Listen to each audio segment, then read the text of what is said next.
చిత్తూరు జిల్లాలో అంబేద్కర్ విగ్రహానికి నిప్పు పెట్టడాన్ని వ్యతిరేకిస్తూ తిరుపతి జిల్లా గూడూరులో తెలుగుదేశం పార్టీ నిరసన వ్యక్తం చేశారు. స్థానిక టవర్ క్లాక్ సెంటర్ వద్ద ఎమ్మెల్యే పాసం సునీల్ కుమార్ ఆధ్వర్యంలో దళితులు పెద్ద ఎత్తున నిరసన వ్యక్తం చేశారు. నిరసన కార్యక్రమంలో ఎమ్మెల్యే నెలవల విజయశ్రీ, మాజీ ఎమ్మెల్యే పరసారత్నం పాల్గొన్నారు. ఈ సందర్భంగా ఎమ్మెల్యే మాట్లాడుతూ అంబేద్కర్ కేవలం దళితులకే కాదు యావత్ భారతానికి నాయకుడన్నారు. ఏ ధైర్యంతో అంబేద్కర్ విగ్రహానికి నిప్పు పెట్టారో అర్థం కావడం లేదన్నారు. గత ప్రభుత్వంలో 56,000 మంది దళితులపై అక్రమ కేసులు బనాయించారని ఆరోపించారు. కల్తీ మద్యం తాగి చనిపోయిన వారిలో ఎక్కువ సంఖ్య దళితులే ఉన్నారన్నారు. దళిత వాడలను ఎమ్మెల్యేలు సందర్శించాలన్న ప్రతిపాదనను పెట్టింది చంద్రబాబు అని గుర్తు చేశారు.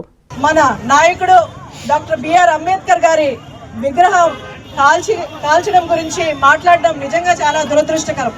మనందరికీ తెలుసు, మన రాజ్యాంగ సృష్టికర్త డాక్టర్ బిఆర్ అంబేద్కర్ గారు. ఆయన బాటలోనే రాష్ట్ర ప్రజలందరూ కూడా నడుస్తారు. ముఖ్యంగా దళిత వాడలందరూ కూడా ఆయన ఒక దైవంలాగా భావిస్తూ ఈరోజు డాక్టర్ బిఆర్ అంబేద్కర్ గారి విగ్రహాలు ప్రతి గ్రామంలో, అలాగే ఆయన పుస్తకాలు ప్రతి స్కూల్లో ఉంటున్నాయంటే రేపు వచ్చే తరాలు మన డాక్టర్ బిఆర్ అంబేద్కర్ గారి ఆదేశంగా తీసుకొని ముందుకు నడవాలని కోరుకున్నాం. కాబట్టి ఈరోజు విగ్రహాన్ని మనము ప్రతిష్ఠించడం జరిగింది. అలాంటి విగ్రహాన్ని వాళ్ళు కాల్చేయడమే కాకుండా దాన్ని కూటమి ప్రభుత్వం మీద నెట్టడానికి అన్ని ప్రయత్నాలు కూడా చేయడం జరిగింది.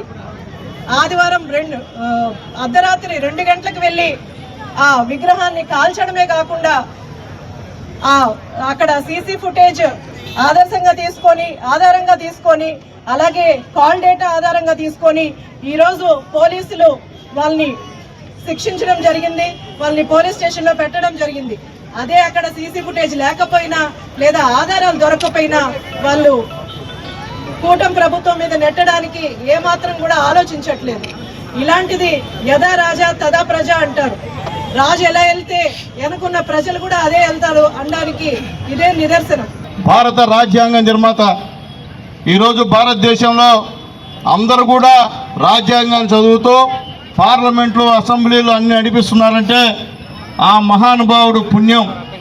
ఆ మహానుభావుడు యొక్క విగ్రహాన్ని కాల్చాలనేటువంటి కార్యక్రమాన్ని చేసేటువంటి ఎవరో అమాయకుని ఒక నిరికిచ్చారు.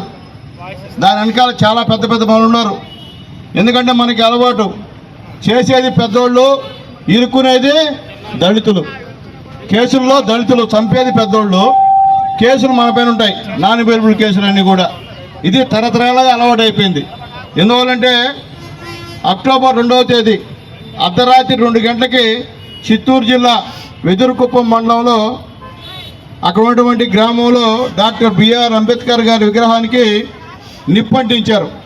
ఆ గోవిందయ్య గారు అక్కడ ఏదో ఆయనకి సంబంధించినటువంటి ఆమెకి పక్కన అంబేద్కర్ విగ్రహం ఖాళీ చేసి ఆడుకో ఇల్లు ఇద్దామనే ఉద్దేశంతో అది తగలపెట్టిన విషయం కూడా, అంటే మేము చెప్పడం కాదు, అక్కడ ప్రజలందరూ కూడా చెప్పేటువంటి కార్యక్రమం. తగలబెట్టుడు పక్కనే ఉన్నటువంటి పెద్ద ఆయన చనిపోయాడు, ఆయన కూడా మన ముఖ్యమంత్రి రాజశేఖర రెడ్డి గారు.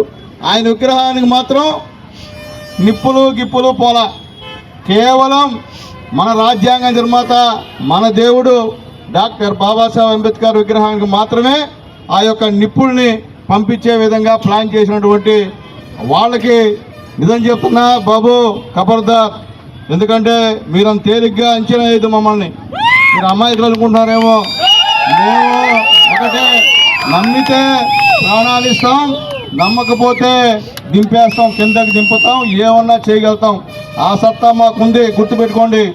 మీరంత దాదాలైనా, ఎంత రౌడీలైనా మీలాంటి వాళ్ళని తుదముట్టించేటువంటి బలం మా దగ్గర ఉందని చెప్పి మేము తెలియజేస్తున్నాం. ఈరోజు ఎవడు గెలిచినా మన దయాదాక్షిణాల మీదే, గుర్తుపెట్టుకోండి. పేదవాళ్ళ దయాదాక్షిణాల మీదే ఎవడు ఎమ్మెల్యే అయినా ఇంకోటి నేను తెలియజేస్తున్నా. అర్కా కంటి ఆసుపత్రి నెల్లూరు పరిసర ప్రాంతాలలో 1,00,000కు పైగా కంటి ఆపరేషన్లు చేసిన అనుభవం గల డాక్టర్ గోపాలకృష్ణ గారి నిర్వహణ సారథ్యంలో అర్కా ఐ హాస్పిటల్ నందు శుక్లములకు చికిత్స, కంటి అద్దముల నుండి విముక్తి పొందడానికి లాసిక్ లేజర్ చికిత్స, రెటీనా సమస్యలకు లేజర్ మరియు శస్త్రచికిత్సలు, చిన్నపిల్లల్లో వచ్చే కంటి సమస్యలకు చికిత్స మరియు అన్ని కంటి సమస్యలకు చికిత్సను అందించు కంటి ఆసుపత్రి అర్కా కంటి ఆసుపత్రి. Doctor O Gopalakrishna MS FACS USC 3 హళ్ల కాంప్లెక్స్ వీధి, railway track road, Pogathota, Nellore. Hi Nilor, please subscribe to N3 TV.